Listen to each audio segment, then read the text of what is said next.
pagi ini kita lanjutkan materi kita tentang perkembangan teknologi komunikasi. Nah, pada pertemuan sebelumnya kita sudah membahas masalah perkembangan teknologi pangan dan perkembangan teknologi sandang. Nah, apa manfaatnya perkembangan teknologi pangan dan perkembangan teknologi sandang? Kalau perkembangan teknologi pangan itu supaya apa? Kita menciptakan inovasi-inovasi makanan yang baru, juga agar makanan bisa bertahan lebih lama. Untuk perkembangan teknologi sandang, apa manfaatnya?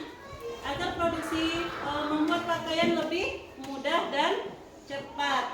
Nah, sekarang kita masuk ke perkembangan teknologi komunikasi. Adapun tujuan pembelajaran kita hari ini, setelah membaca teks alat komunikasi masa kini, siswa dapat memperoleh informasi mengenai alat komunikasi masa kini dengan tepat. Setelah melakukan diskusi kelompok, siswa dapat menemukan berbagai macam alat komunikasi masa kini dengan tepat. Melalui bertukar informasi dengan teman, siswa dapat menemukan berbagai informasi dari teks bacaan alat komunikasi masa kini dengan baik.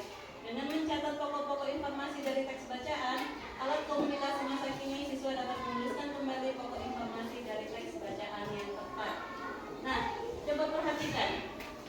Udin, Edo, Siti, Dayu, Lati, dan Beni sedang berdiskusi bersama. Bang Andi dan Aito ikut bergabung. Rupanya, Bang Andi dan Aito memperpanjang liburannya.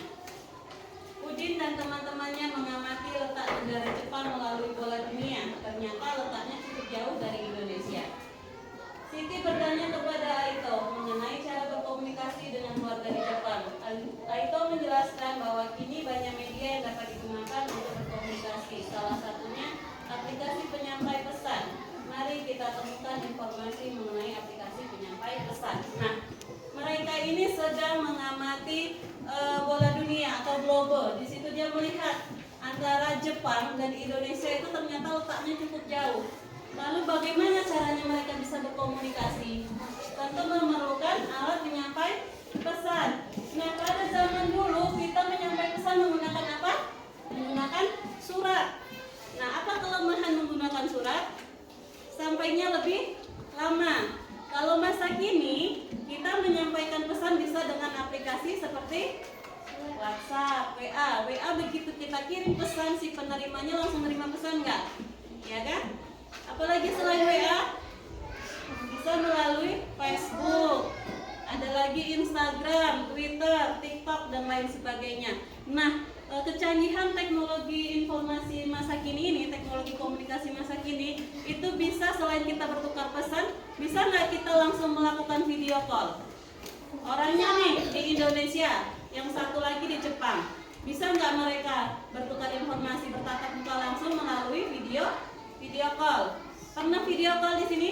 Nah, paham ya? Nah, kita sekarang mencari informasi dari teks perkembangan alat komunikasi masa kini. Nah, sebelum kita masuk ke materi, Ibu mau kita membagi kelompok. Ya, di sini ini kelompok 1, langsung menghadap ke belakang, Ahlan. Dan ini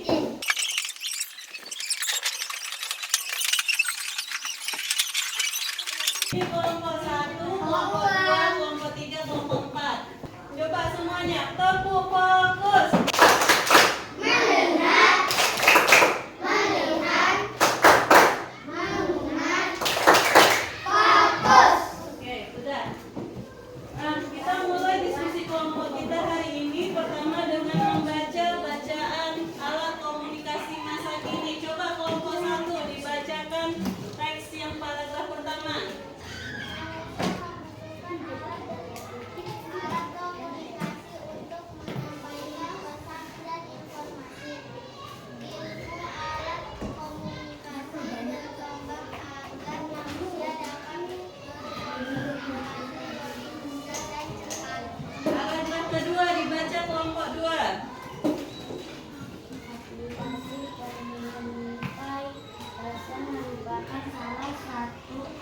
Komunikasi yang mudah digunakan.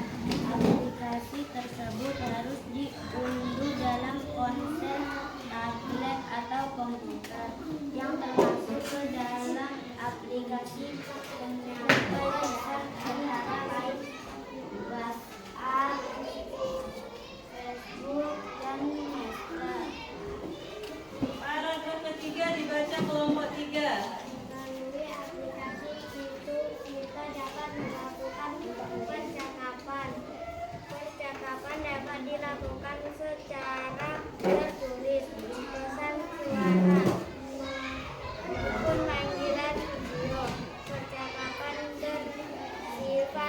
pribadi.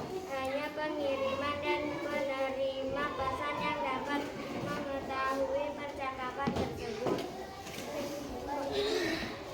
Ya, dibaca paragraf keempat, kelompok 4. Penggunaan aplikasi pencampai pesan memiliki aturan khusus.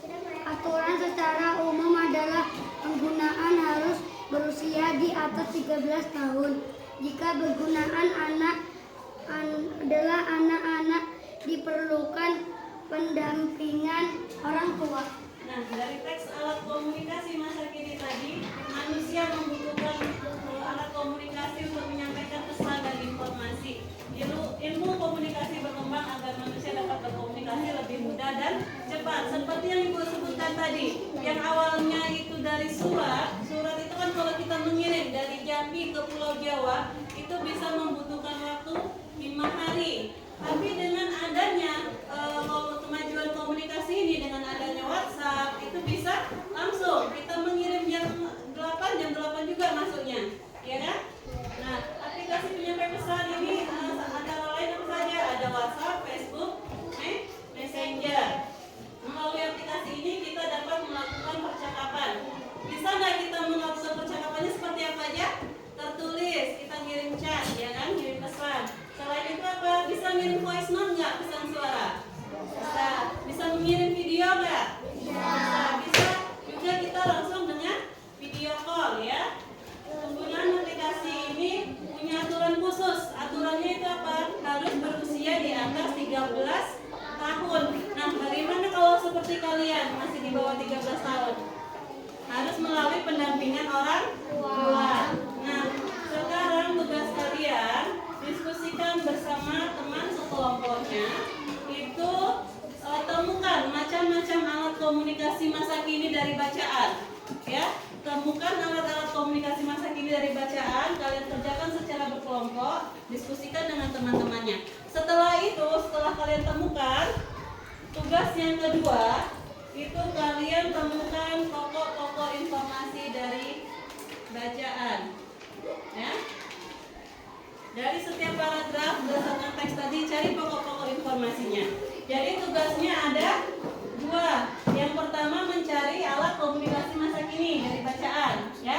Yang kedua menemukan pokok-pokok informasi dari setiap paragraf, ya. Paham? Ada pertanyaan? Ada, ya, silakan dikerjakan.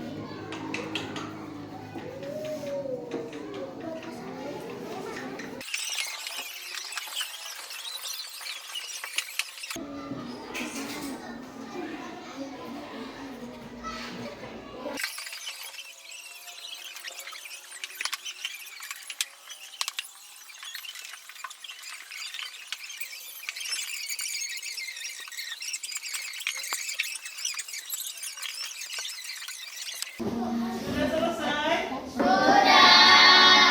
Kita bahas untuk hasil diskusinya. Tugas yang pertama, dari bacaan tadi, apa saja alat komunikasi masa kini?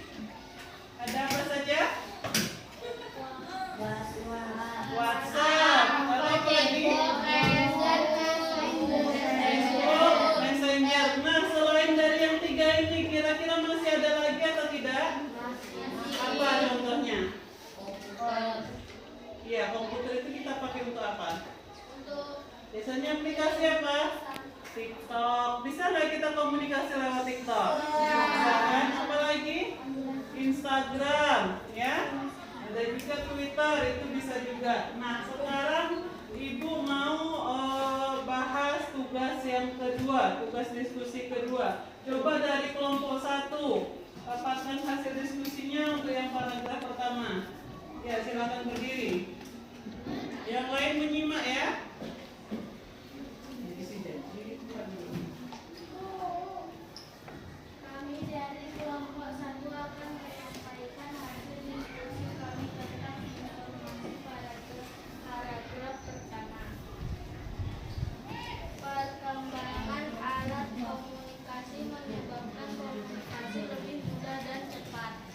Ya, dari kelompok 1 menyampaikan hasil diskusinya bahwa informasi dari paragraf pertama itu tadi, perkembangan alat komunikasi menyebabkan komunikasi lebih mudah dan cepat. Contohnya tadi apa? Dari yang dulunya memakai surat kan kita harus nulis dulu, kita antar ke kantor pos dulu, baru dikirim, ya kan? Setelah nyampai, itu pun membutuhkan waktu yang lebih lama. Nah, dengan adanya perkembangan komunikasi ini menjadi lebih cepat. Di situ kita kirim pesan, di situ penerima bisa langsung membuka. Ya, coba paragraf kedua di kelompok 2. Kami dari kelompok 2 akan menyampaikan hasil diskusi kami tentang informasi paragraf kedua. Aplikasi penyampai pesan antara lain WhatsApp, Facebook, dan Messenger. Ya, dari kelompok 2 ini tadi menyampaikan hasil diskusinya bahwa informasi yang didapat dari paragraf kedua itu tadi adalah aplikasi penyampai pesan seperti WhatsApp, Facebook, dan Messenger. Coba dilanjutkan kelompok 3. Kami dari kelompok 3 akan menyampaikan hasil diskusi jika dapat melakukan percakapan tertulis pesan maupun panggilan video.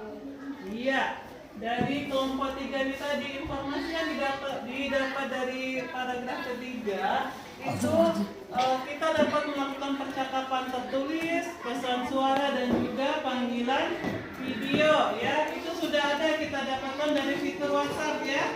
Di situ bisa kita chat, bisa kita ngirim voice note atau pesan suara, bisa juga melakukan panggilan video. Ayo yang terakhir kelompok 4. Kami dari kelompok 4 akan menyampaikan hasil diskusi kami tentang informasi paragraf 4.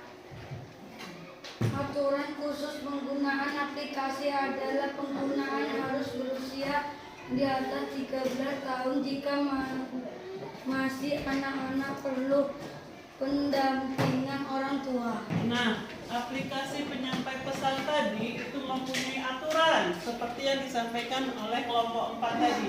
Aturannya apa? Harus berusia di atas 13 tahun. Nah, yang bagian di sini usianya berapa? Masih di atas 9. Berarti masih di bawah 13 tahun kan? Ya kan? Berarti dalam penggunaan aplikasi tersebut harus melalui pendampingan orang tua. Nah, sampai di sini ada pertanyaan? Tidak. Sudah paham semua? Paham? Baiklah, kalau sudah paham, bagaimana pembelajaran hari ini? Menyenangkan atau membosankan? Menyenangkan. Oke, kalau tidak ada pertanyaan dan sudah paham semua, Ibu tutup. Wabillahi taufiq wal hidayah. Wassalamualaikum warahmatullahi wabarakatuh.